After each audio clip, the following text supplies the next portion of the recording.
Hello everyone and welcome back to the 3T Path channel. My name is Giridhari and today I want to read from you a verse from the Bhagavad Gita, which actually is Krishna telling us how you should absorb the Bhagavad Gita. The Bhagavad Gita comes with instructions on how you should take it. And so this is a very important verse. It's verse 34 from chapter 4, and we'll be talking about the Guru in relation to spiritual knowledge. So here we go. Let's first read the verse in Sanskrit, then the translation, and then we'll talk about it. So the verse goes like this. Viddhi praṇipātena paripraśnena sevayā upadekṣyanti te jnānaṁ jñāninas tattvadarśinaḥ. Translation. Just know this, O Arjuna. Bow to the rishis and gurus who know the ultimate truth. Inquire from them with respectful questions. Serve their efforts to share divine knowledge with the world.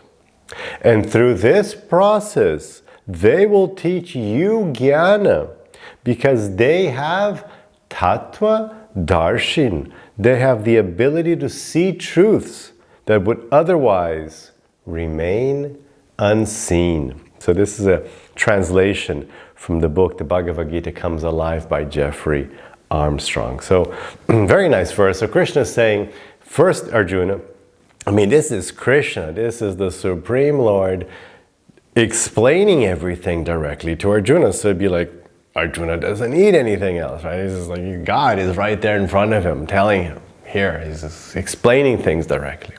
But still, in this chapter, which is dedicated to jnana, chapter 4 in Bhagavad Gita is called Gana Yoga. So Krishna is emphasizing the power of spiritual knowledge, the effects of acquiring this knowledge, like you are doing right now watching this video. It's very powerful. It's a key component of yoga. Yoga starts with jnana. First you have to have knowledge, and everything else comes afterwards. First you have to understand things, you have to see the world correctly, and then as you start understanding things, then of course you can start practicing them and then experiencing things yourself.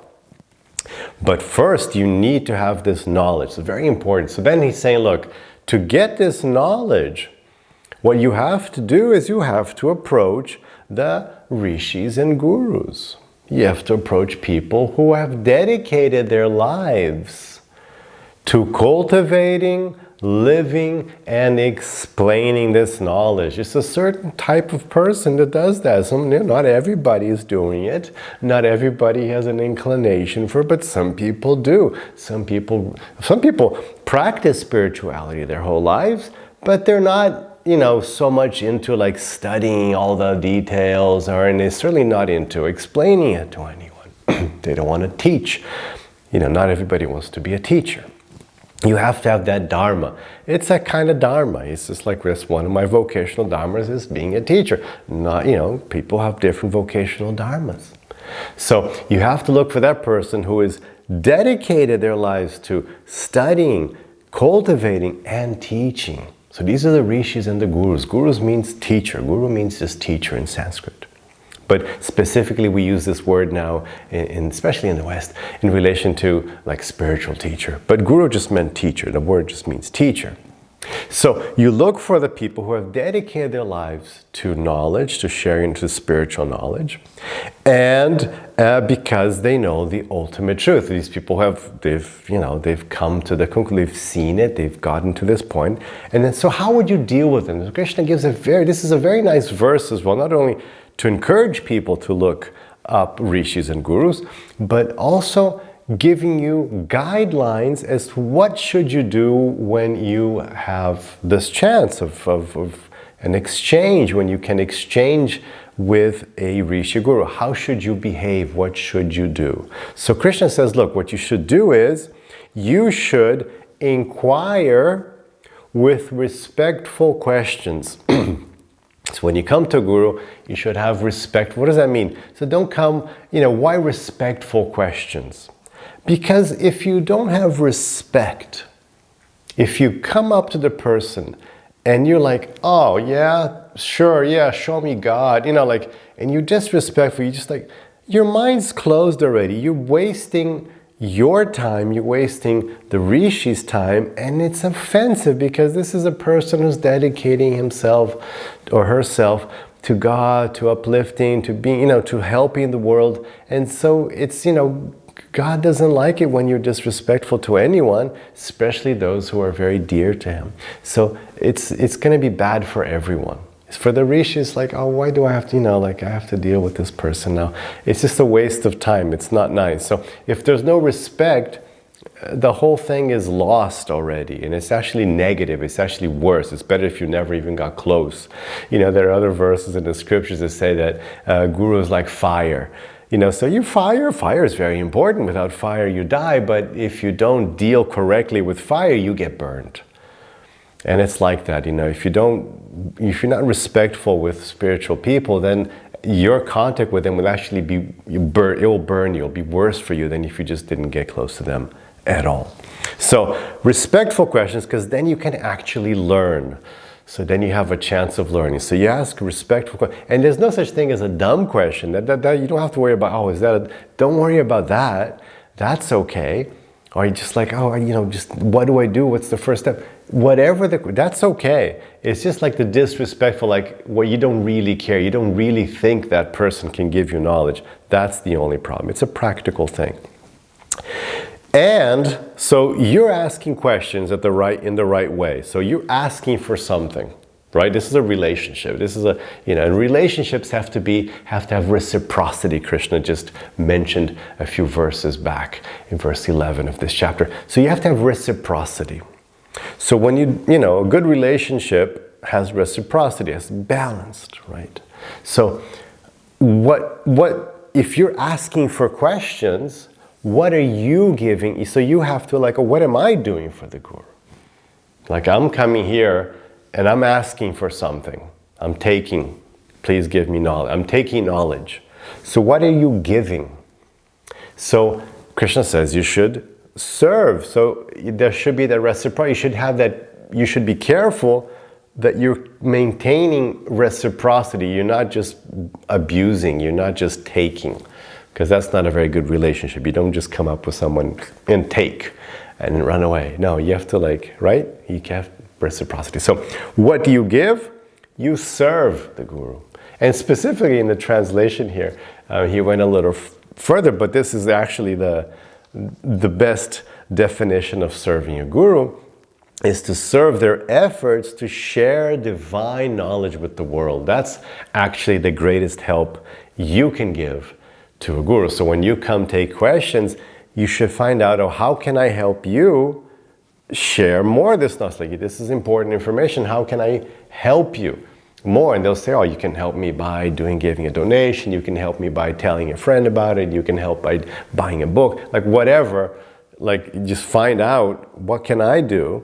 And that's the exchange. So you serve the mission of the guru and exchange for knowledge. Should be a little interaction of some kind. So it's not just you taking. And you certainly just want to just give. You want to, because you want the knowledge. The guru wants to give you the knowledge. It's the very existence, the principal purpose of the spiritual master is to share knowledge with more and more people. So the more people that take knowledge, the better. Okay, so now you know how to deal with the guru.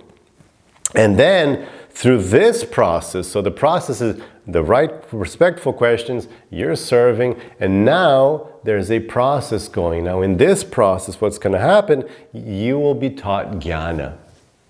You will receive this spiritual knowledge. So there will be the transmission of knowledge, of jnana, of spiritual science to you. And why was this going to happen? Because they are tattvadarśinaḥ. It's very important word. Tattva is the Sanskrit word for a spiritual truth, a truth in the sense of not as opposed to a lie, but in the sense of a real thing, like an aspect of reality. A full basic understanding of reality. That's what tattva means here, like a real understanding of the underlying principles of reality. Tattva. And darshan means to see. So they're seers of the truth. They're seeing the tattvas. And of course, if you want to what are tattvas? Well, there's 3 famous tattvas explained in the path of yoga. Vishnu tattva, God. Prakriti tattva, nature, material nature. And then jiva tattva, soul. So those are 3 major components of fundamental reality: God, soul, matter. So those are called tattvas: Vishnu tattva, Prakriti tattva, and Jiva tattva. So the guru has seen, they're seers of this tattva, they totally understand. And not only it's not a theoretical thing, they're living this reality. They're living this reality. Because you can't be a guru if you're not living this reality. You can't go on decade after decade practicing and teaching something if it's not completely the way the world is, you're seeing it, you're living it, you're in it. It's not like teaching something that, I don't know, I think it's like this. No, it's like you're there. So tattvadarśinaḥ. So that's very nice. So that's what you should do. You should approach rishis and gurus, ask respectfully, see how you can serve their mission to spread the knowledge further, and in that process you will then get jnana, and who knows, then maybe you will become a guru, because of, the guru has many students, he gives knowledge to many people, and some of those, they become gurus, and that's how the system is maintained for millennia after millennia, because some of those people have the inclination and all the ticked boxes to become a guru as well and keep sharing the knowledge. And that's what we need. We need to share this knowledge. The world desperately needs this yoga knowledge, the spiritual science of yoga, because it's a beautiful science of non-violence, of union, of joining the world, of focusing the world on higher states of consciousness, on higher levels of behavior through dharma, in high, healthier states of the mind, by being in the here and now, by being in devotion, by knowing yourself. It's just a cure for all the ailments of humanity. It's very, very important. So I hope you enjoy that, and give you the rest of your day with lots of peace and lots of love.